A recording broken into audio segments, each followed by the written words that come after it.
One field, everyone knows the rules. This is Devin Wilson in his field of AAC Douglas Oats.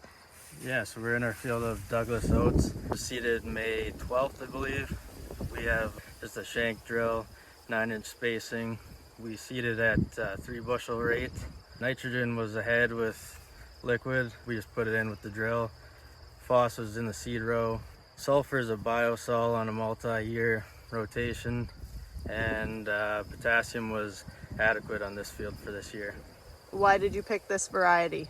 We picked this variety because 2 years ago we grew, I think it was 3 or 4 oat varieties across the farm and kind of compared it to our standard before.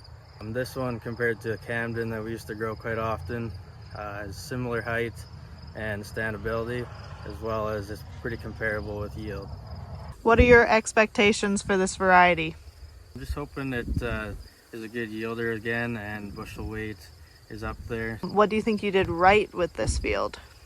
I think we just made sure we timed our herbicide and our plant growth regulator where it should be, as well as with the early rainfalls and high disease pressure, we did a top of the line fungicide, and I would say there's still a little more disease than we'd like to see, but just pressures were real high this year. Why do you think other growers should grow this variety?